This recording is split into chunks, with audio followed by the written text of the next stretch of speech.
Hello and welcome to the big picture. Prime Minister Narendra Modi has successfully completed his maiden 5-day visit to the United States. This visit coming as it did after high-profile bilateral interactions with Japan and China had drawn a lot of attention. While in the first 4 days, Modi made a major impact through his various programs, including his speech at the UN General Assembly, the bilateral meeting with President Obama yesterday, the final day of his visit, was very crucial. At the end of the meeting, a whole host of issues had been discussed and several key proposals and agreements have been made. We will look at all of them and see what have been the major takeaways of the visit and what can be expected in the coming months in what is being seen as a reset or a new beginning in the bilateral ties between the two countries.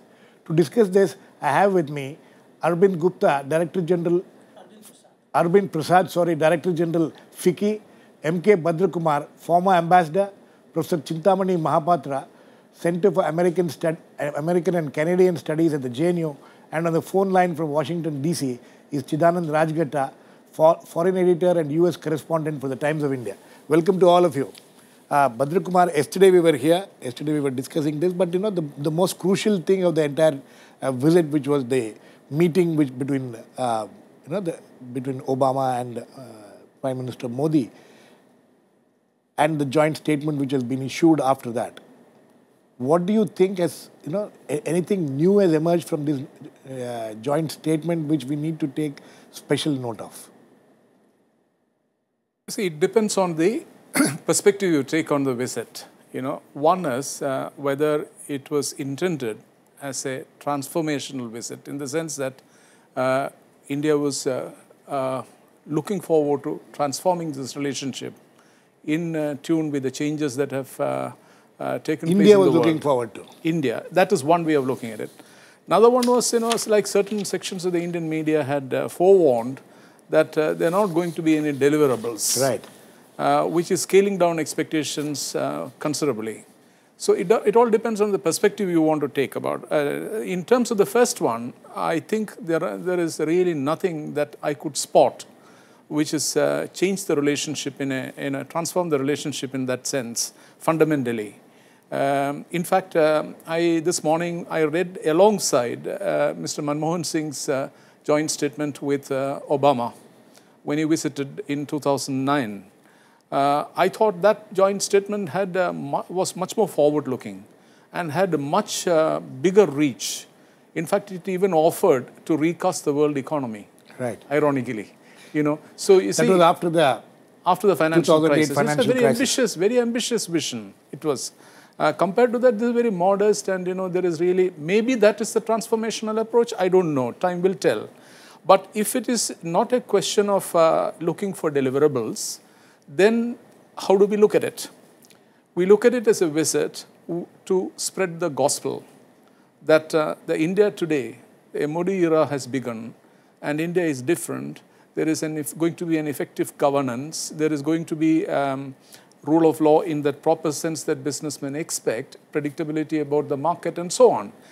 In that sense, again, it remains to be seen whether the Americans are convinced. I think the Prime Minister forcefully articulated this.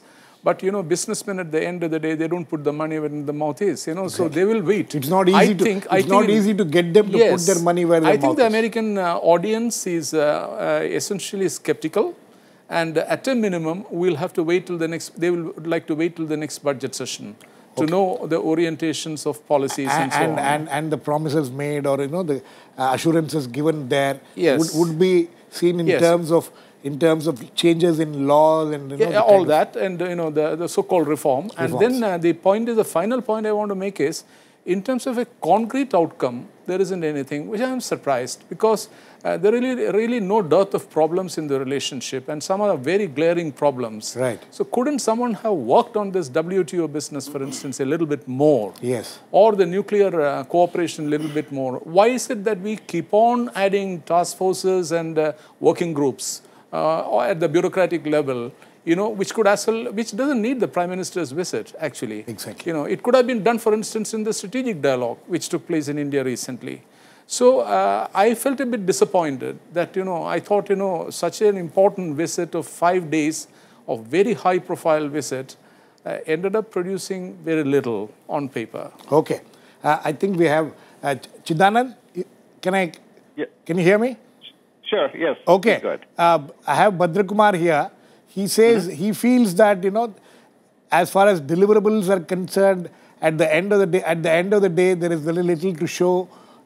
How do you see this visit as? What kind of a was this meant to be some kind of a transformative visit, or was it something just an exploratory visit as far as the Americans were concerned, and also you think the Indians were concerned? Well, let me first, preface what I'm going to say by taking the individual out of the equation, because what I've realized is there is so much pathology attached to Mr. Narendra Modi. No, we are not. That's why we are not talking of individual. We are talking of the outcome. A lot of distortions get into this debate. So let me say that the Prime Minister of India made a very successful visit to the United States. That's number one. It doesn't matter who it is. Secondly, U.S.-India relations is on a track of incremental improvements. Sometimes there are leaps, and sometimes there are small steps. Basically, what has happened is a relationship that was put on a good track by President Clinton and Mr. Vajpayee, and then carried on by President Bush and Prime Minister Manmohan Singh, has been taken a step further by the current incumbents. So it's not as if something came out of the dark and there was some giant transformative leap, etc. For the last 3 or 4 years, it was it was stuck in a bit of a mire. They seem to have extricated it out of it, and I did see a lot of deliverables. And particularly, I think urban India has reason to feel chuffed, because there's a lot of stuff about improving our cities, our infrastructures, smart cities, and basically, I mean, it's not a question of money, or it's just the intent, and it's just the kind of momentum they imparted, and a lot of things are done quietly behind the scene. I mean, these are two countries which now agreed to extend their defense cooperation agreement, which dates back to 2005, which I think Pranab Mukherjee, when he was defense minister, signed. It was a landmark agreement extended by 10 years, and a lot of other stuff. So I think there were plenty of deliverables. Plenty came out of it. I think if we take the individual out of the equation and see it as a bilateral summit between the president and a prime minister, there was much to take home. And I think Mr. Modi himself strengthened his credentials in the U.S. A lot of people wanted human rights, on the table. It wasn't. If it was discussed, it was in private. And I think it was a pretty good visit overall. So successful, when you said at the beginning of it, you said that, it was a successful visit. How is success in terms of, as far as the Americans are concerned, how do they view what success is? As far as this visit is concerned? I think publicly the Americans got less out of it. For instance, issues of whether the wrangle we are having at the WTO or the civilian nuclear, deal, the wrinkles there, they were not immediately resolved. There was a pledge to resolve them, but these are things that happen in background. These are not things they're going to hash out in public. But India took away a lot purely in terms of it. Look, these are all very unsexy items. These are not big ticket. But for instance, take health. Take this whole Ebola thing. In fact, even as Narendra Modi was leaving U.S., the first Ebola case was reported in the U.S., in Dallas. And it turns out that they did talk about Ebola, on Monday night. And in fact, Modi and Defense Secretary Hagel also spoke about it.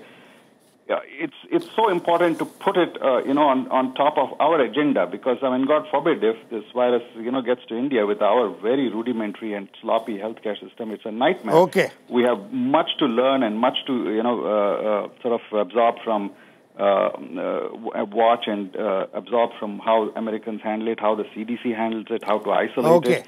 Okay, Chidu, I'll get back to you. Professor Chintamani, one of the things which Chidanand says is that, as against what Bhadra Kumar feels, is that this visit has been able to extract the relationship which had gone under, got into a mire for some time. Would you agree with that? I'll agree with that, but I'll also agree with Ambassador Bhadra Kumar. It all depends how you look at it and which perspective you take. One of the ways would be, what was the situation between the two countries before May? There are a lot of pressure on the Indian pharmaceutical companies. India had a lot of complaints. America had a lot of complaints about the solar content, import of the solar items from the US. The two countries went to WTO on IPR issues, and then the Americans downgraded the air safety ranking of India. There's so many things where the relationship was going nowhere, and there's no dialogue between the top leadership of the two countries. So many dialogues on several issues like Southeast Asia or Central Asia were not even taking place.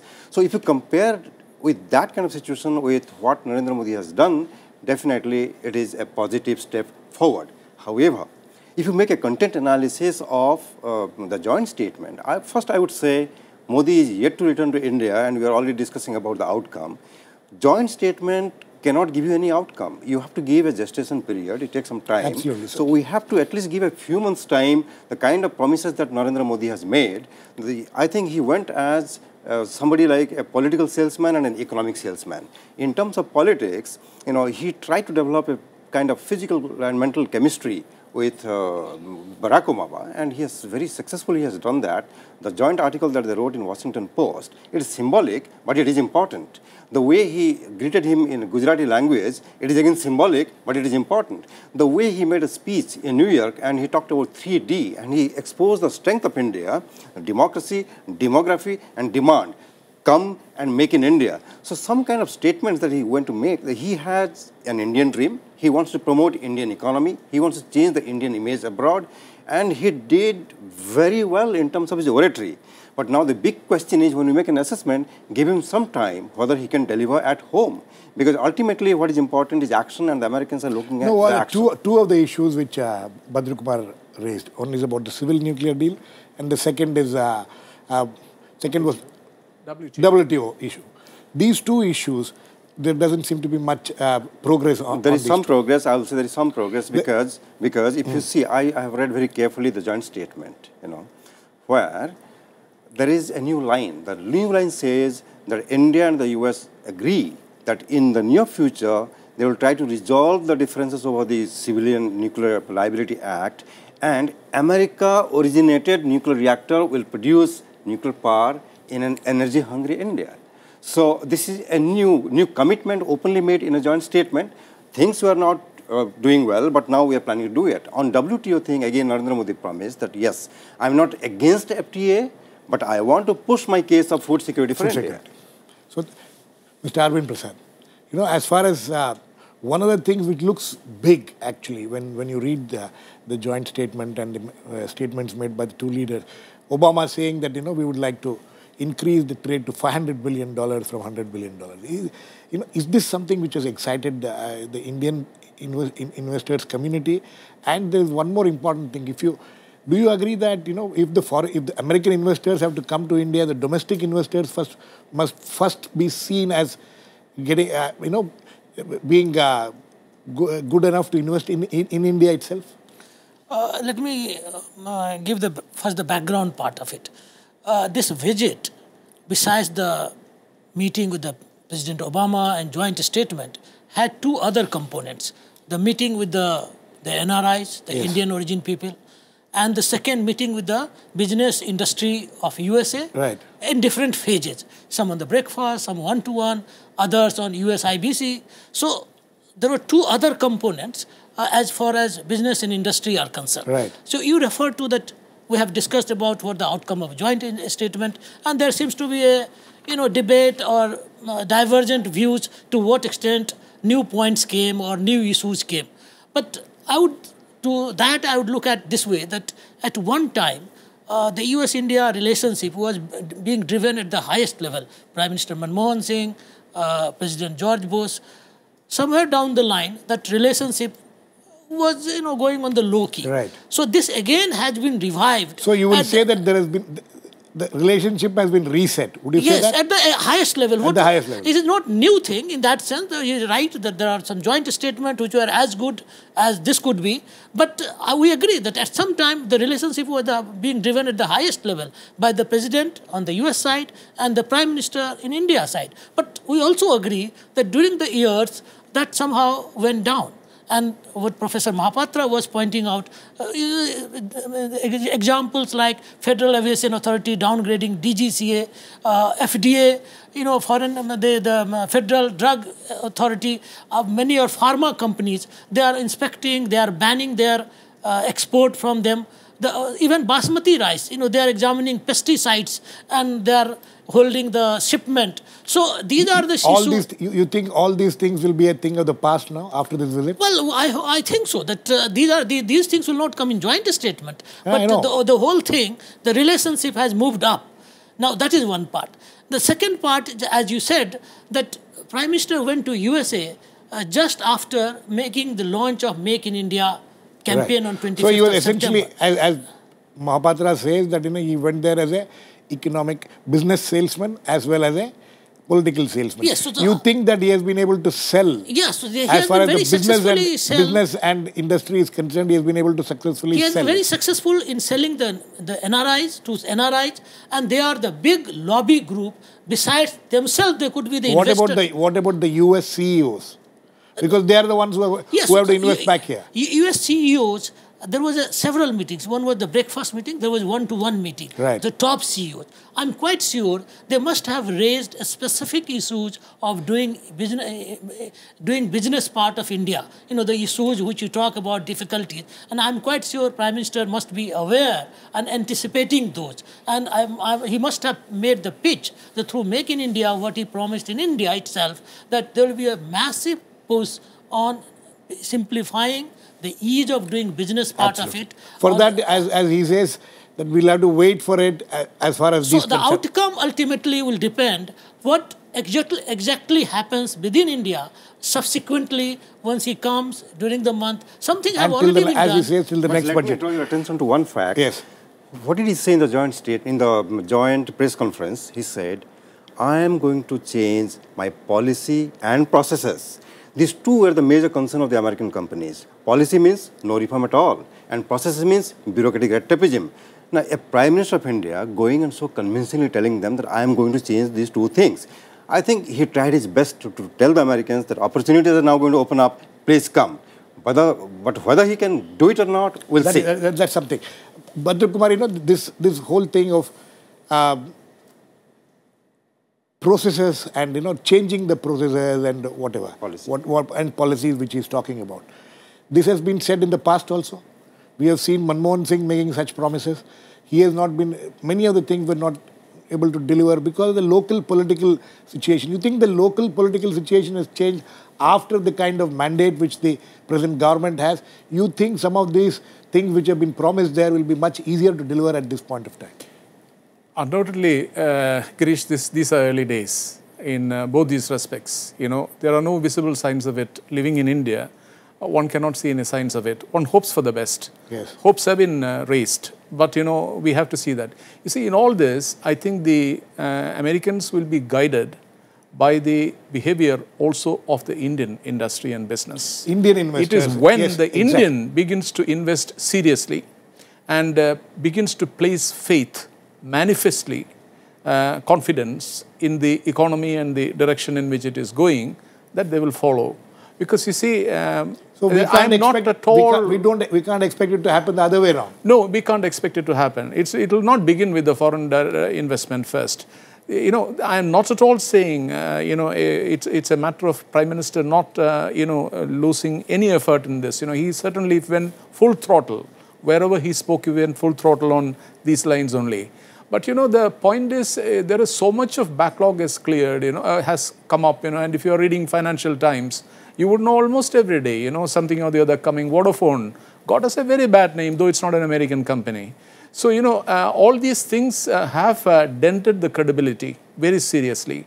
And then, the recession in India, all this taken into account, I think one sure sign is when the Indian investors' confidence picks up, and it begins to manifest, and a few reforms come down the line, and they are visibly there, some reform program, I think that is when the interest will begin. Okay. So that's why I said that roughly by the time the next budget session by takes next budget, place, we should have a better view of what has happened. Things, yes. Chidanand, as far as the issue of war on terrorism is concerned, you think that the Americans are happy with the way it all ended up because there is no commitment, or did America expect a commitment from India as far as fighting IS is concerned?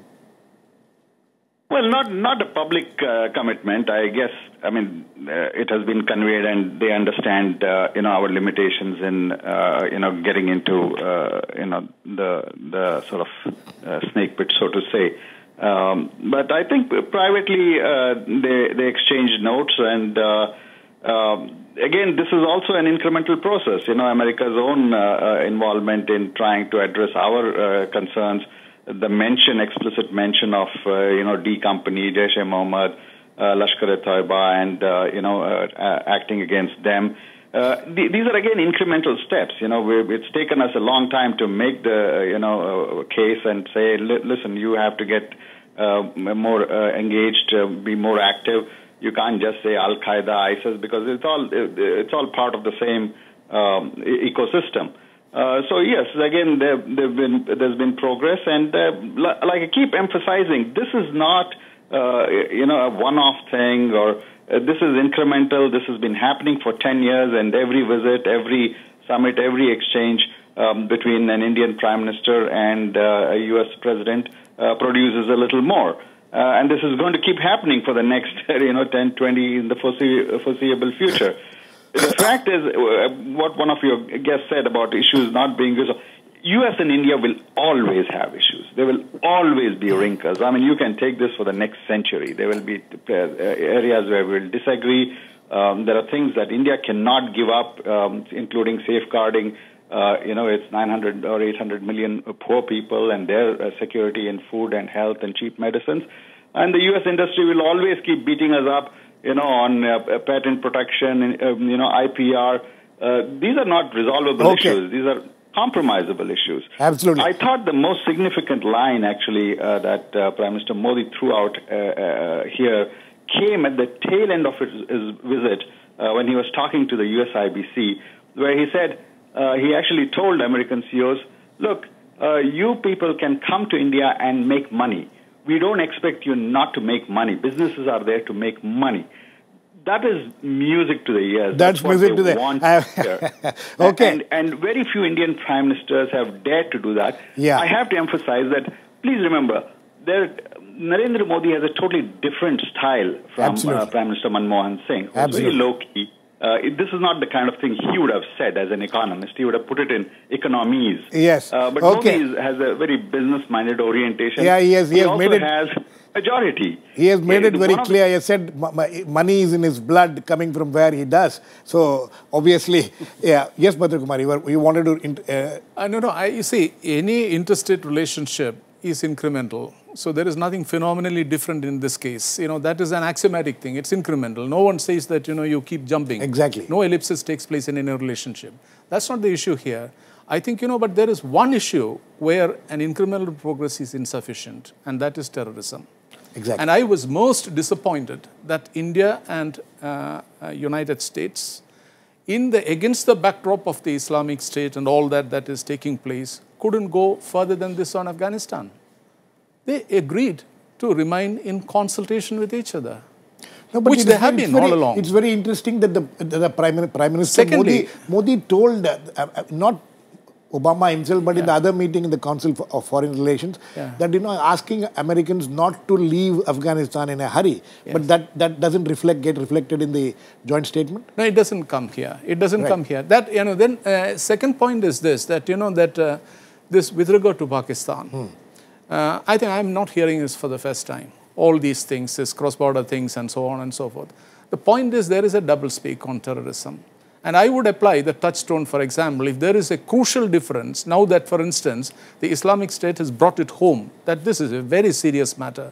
Now, if there is a progress on David Headley, for example, I saw some papers today saying that, India might now ask for, access to him or extradition or something like this. That means cracking down on Pakistan, because this man is also involved in, money laundering. No, practical steps are necessary. Otherwise, what is this incremental business? Which you are disappointed it was not taken. Very quickly, when Narendra Modi was in Washington, the new Afghan president's inauguration took place. John Kerry did not come to Afghanistan for the inauguration program because he wanted to join the lunch with Narendra Modi. Now, what is interesting is soon after that, the BSA agreement was signed. Americans are going to stay on. 10,000 plus American troops will stay on. India wanted that. And in a way, it's not because of India they're staying on, but India wanted Americans to stay on for a longer time. Yeah, longer time. Second important thing on terrorism is very quickly, the US will not ask India to contribute troops. And even if they do, India will never contribute troops. But there are other kinds of cooperation which has been going on, sharing of intelligence and things like that. Okay, very quickly, sir. No, the basic point which you raised, that has there been any political change to convince the business and industry? It is not so much the political change in India as such, besides the change of the government, but it is the approach which has clearly changed. Never before the Prime Minister met the CEOs directly, one-to-one, to listen them. Absolutely. And then they made 2 points. One, that the whole approach of the government will be based on the trust, which he made on 25th September. And also that he recognizes the investment is for the safety of the investment, for their growth and for the profit, which made on the 25th September and repeated in USA. That itself, coming from the Prime Minister, is a big confidence booster for the investors. I think we have completely run out of time. We have to wrap up. The fact is that there are largely people say that it's been a very successful visit. There are some, as Bhadra Kumar says, that there are some concerns which could have been expressed better, or some more forward movement could have been seen.